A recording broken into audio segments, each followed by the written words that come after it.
नमस्कार दोस्तों, मैं चंद्र प्रकाश यादव और आज एक बहुत ही महत्वपूर्ण खबर सहारा से संबंधित आई हुई है कुशीनगर में।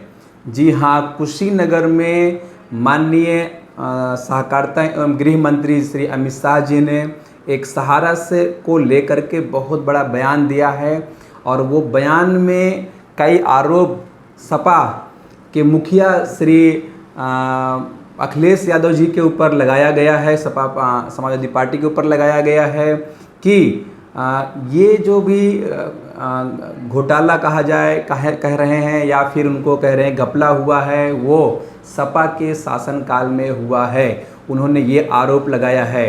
दूसरी चीज़ कहना चाहूँगा तो फिर ये पिछले 10 साल से माननीय अमित शाह जी की सरकार कहा जाए तो मोदी जी की सरकार कहा जाए, गारंटी देने वाले की सरकार कहा जाए तो उनका शासनकाल है। पिछले 10 सालों में क्या किया उन्होंने। तीसरा क्वेश्चन मेरा ये है कि सहारा की सोसाइटी सेंट्रल रजिस्ट्रार से रजिस्टर हैं, मतलब कहा जाए तो केंद्र से रजिस्टर हैं, तो कहीं भी स्टेट गवर्नमेंट की कोई बातें इसमें आती नहीं है, कोई चीज़ नहीं आती है। तो सपा ने कैसे जो है इसमें इंटरफेरेंस किया सहारा के अंदर में, तो ये भी बात आती हैं। और उन्होंने ये भी कहा कि सपा जो है सहारा के पैसों पे चलती थी। इन्होंने माननीय अमित शाह जी ने ये भी आरोप लगाया। तो इस तरह के बहुत सारे चीज़ें आई, आरोप लगाया गया। तो ये भी बातें हैं कि आज क्यों याद आ रहा है आपको, अभी याद क्यों आ रहा है, पिछले 10 सालों में आपने क्या किया। हमारे सहारा इंडिया परिवार के सभी जमाकर्ता कार्यकर्ता साथी आपको बार बार ज्ञापन देते रहे और अपने दर्द को बयां करते रहे, आपके सामने रखते रहे। हमारे जो भी प्रतिनिधि हैं, एमपी, एमएलए, मुख्यमंत्री, आप खुद को स्वयं को आपको खुद माननीय गृह मंत्री जी, आपको खुद कई बार हम लोगों ने ज्ञापन दिया, लेकिन आपने हमेशा इस पर जो है राजनीति ही किया है। और अभी आप गारंटी ले रहे हैं कि सबकी एक रुपए की पाई मिलेगी। तो ये ऐसा क्यों खेल, राजनीति हमारे जो लोअर निवेशक हैं, लोअर एंड मिडिल क्लास के निवेशक हैं, सहारा के कार्यकर्ता हैं, उनके साथ आप राजनीति क्यों कर रहे हैं। अभी आपको सहारा के लोग जब हर जगह घेर रहे हैं, हर जगह रैली में घेर रहे हैं, जगह जगह आपको विरोध जाहिर कर रहे हैं और कहीं आग्रह कर रहे हैं, कहीं निवेदन कर रहे हैं, कहीं विरोध कर रहे हैं, सबके अंदर गुस्सा है, सारी चीज़ें हैं, फिर आपको सहारा की बातें याद आ रही हैं। जी हाँ, अब मैं पूरा बताऊंगा डिटेल में कि आज क्या हुआ।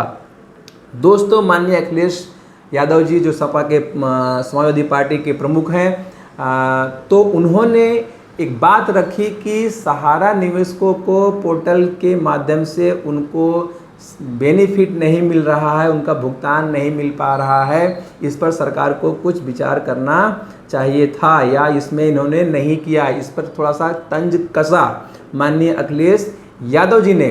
तो इसके जवाब में श्री अमित शाह जी जो सहकारिता एवं गृह मंत्रालय उनके पास में है और सहकारिता मंत्रालय सहारा डिपार्टमेंट से संबंध रखता है।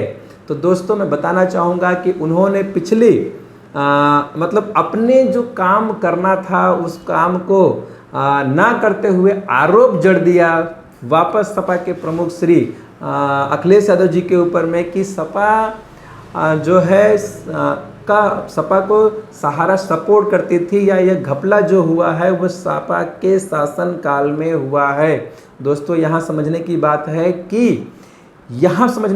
यह है कि सहारा सेंट्रल गवर्नमेंट से रजिस्टर है और इसका कार्य जो है पूरे हिंदुस्तान भर में चलता है, चाहे वो उत्तर प्रदेश हो, महाराष्ट्र हो, एमपी हो, गुजरात हो, पंजाब हो, हर एक स्टेट में, हर एक हरियाणा हो, कहीं भी हो, हर एक स्टेट में, छत्तीसगढ़ हो, बिहार हो, हर एक जगह सहारा का काम चलता है। तो समस्या हर जगह आई है। तो वहाँ के भी अलग अलग मुख्यमंत्री थे। तो सपा के शासनकाल में कैसे हुआ, क्यों? क्योंकि सपा की तो सरकार कभी केंद्र में थी नहीं, तो कैसे हो सकता है। तो यहाँ अमित शाह जी ने गलत तरीके से लोगों को भरमाने की कोशिश किया है, ये गलत है। आप पिछले 10 साल में कंटिन्यू हम लोगों ने भरोसा किया आपके ऊपर में कि आप आएंगे, हमारा समस्या हल करेंगे, आप एक राष्ट्र आपका जो छवि आप बताते हैं अपने आप को, वो राष्ट्र प्रेमी बताते हैं, राष्ट्र के लिए समर्पित बताते हैं, तो देश के लिए समर्पित बताते हैं। और बेरोजगार और बहुत सारे वादा किया था आप लोगों ने, तो यहाँ तो 12 लाख लोगों की रोजी रोटी आपने छीन लिया। तो ये सब सोचने वाली बात है, जिसका 12 लाख लोगों का रोजी रोटी चलता था। अगर एक परिवार में 5 सदस्य थे तो 12 पंचे 60 लाख लोगों का पालन पोषण सहारा के माध्यम से होता था। 13 करोड़ से ज़्यादा निवेशक हैं, आज वो अपने निवेश पाने के लिए दर दर भटक रहे हैं और पोर्टल में बार बार अप्लाई कर रहे हैं, लेकिन बार बार डेफिशिएंसी या बार बार कमियां दिखाई दी जा रही है। अरे मैं तो ये कहता हूँ कि आप पोर्टल बंद करो और ब्रांच के माध्यम से भुगतान कराने की प्रक्रिया चालू करिए, और फुल भुगतान, जिसका जितना पेमेंट है उतना पूरा भुगतान दे दिया जाए। दिक्कत ही नहीं है किसी को, सर्टिफिकेट लीजिए, केवाईसी ले लीजिए, वेरीफाई करिए और पेमेंट पूरा दे दीजिए। पैसे हैं ही आपके पास, पैसे कम पड़ते हैं तो सहारा की बहुत सारी प्रॉपर्टी है। अगर 30,000 करोड़ रुपए के आसपास अपने पास कैश पड़ा हुआ है गवर्नमेंट के पास में, और 30,000 एकड़ ज़मीनें लगभग पूरे हिंदुस्तान भर में हैं, तो अकेली एम्बी वैली 1 लाख करोड़ रुपए की है, तो पैसे की कमी कहाँ है आपको? आप देना पूरा शुरू करिए, पूरा शुरू करते हैं, सबका भुगतान हो जाएगा। सभी गरीब जो तबके के लोग हैं, middle class and lower class के जो फैमिली से जो अपना मजूरी कर करके, कहा जाए तो दूसरे के यहाँ बर्तन मांज कर, माननीय प्रधानमंत्री जी आप हमेशा कहते थे, उसका आप बार बार बोलते थे कि हमारी माता श्री दूसरे के यहाँ बर्तन मांज करके हमको पालन पोषण किया है हमारा। तो यहाँ भी बहुत सारी माता ऐसी हैं, बहुत सारे लोग ऐसे हैं जो दूसरे के यहाँ बर्तन मांज करके, मजदूरी कर करके, फैक्ट्री के अंदर में लेबर वर्क करके, निम्न एकदम 4th क्लास लेबर कैटेगरी करके, ऐसे लोग अपना छोटा बचत किया है, और वो बचत 20 साल से 25 साल से यहाँ पे करते आए हैं। आज वो थोड़ी सी बड़ी पूंजी हो गई है, उनके जीवन का पूरा पूंजी यहीं पे लगा हुआ है, और आज आप उनको कहते हैं कि आप साबित नहीं कर रहे हैं। आखिर नाम की जो तकलीफ़ें हैं वो तो स्वाभाविक सी बात है, हमारे आधार कार्ड, पान कार्ड, बैंक में या फिर तमाम जगह में कहीं न कहीं स्पेलिंग थोड़ा बहुत आगे है, या गुजरात की बात करें सरनेम आगे लगते हैं, पीछे रखते हैं, ये चीज़ें हैं। तो ये समस्या हमें लगता है कि इसको कोई समस्या नहीं है, ये समस्या जानबूझकर समय निकाला जा रहा है।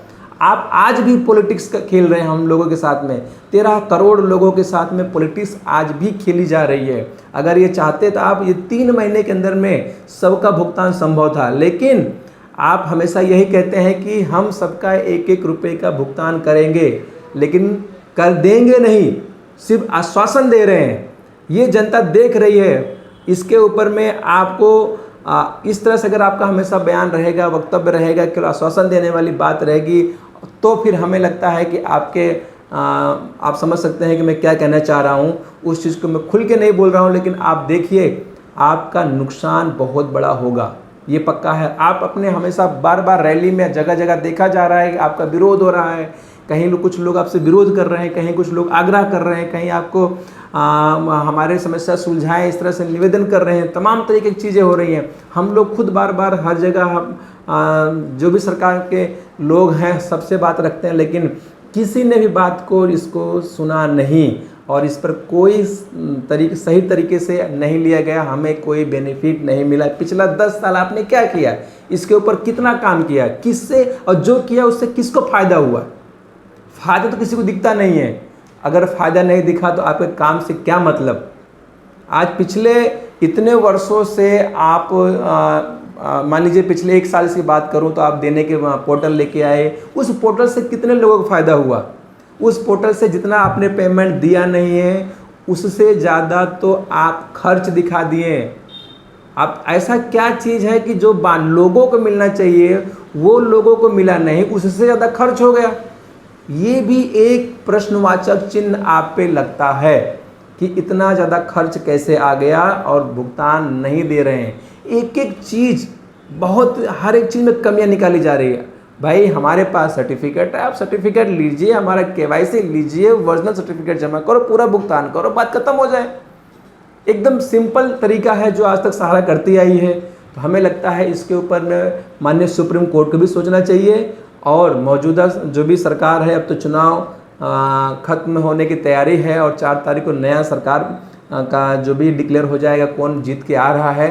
तो जो भी नई सरकार आए इसके ऊपर सोचे, और जिस तरीके से इस चुनाव प्रचार के दरमियान में एक दूसरे पर आरोप प्रत्यारोप लगाया जा रहा है सहारा को लेकर के भी कहीं न कहीं, तो इसके अंतर्गत देखने जाए तो बीजेपी सरकार बहुत ही कहा जाए तो ढिलाई बरती है, या फिर उससे उन्होंने कुछ ऐसा काम नहीं किया जो लोगों को फ़ायदा हुआ हो, केवल समय पास आउट किया है। अगर सही से काम किया होता तो इसमें कोई मुद्दा ही नहीं था, 12 लाख लोगों की रोजी रोटी भी बची रहती और लोगों को 1-1 रुपये का भुगतान भी सबको समय सर से मिल गया होता, तो इतनी बड़ी समस्या जटिल नहीं होती। और आपको जनता फिर से हमें लगता है वापस सर आंखों बैठाती, आप इतना समझ सकते हैं। लेकिन कहीं न कहीं आप लोगों ने इसको नज़रअंदाज किया है, पूरे देश के साथ खिलवाड़ किया है, पूरे देश को आपने इस वक्त क्या बना दिया है, पूरे देश को आपने चोर बना दिया है कि आप सही नहीं हैं, आपका ये नहीं है, आपका वो नहीं है।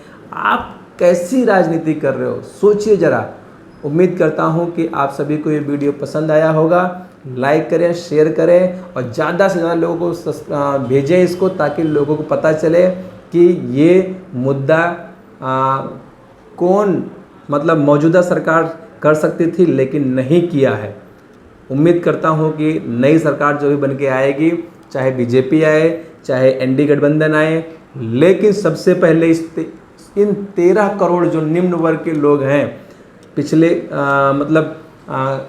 निम्न वर्ग के लोग जो हैं सभी को फ़ायदा हो और 12 लाख लोगों की रोजी रोटी वापस बहाल हो, यही मैं चाहता हूँ, यही हम प्रार्थना करते हैं दोनों दल से।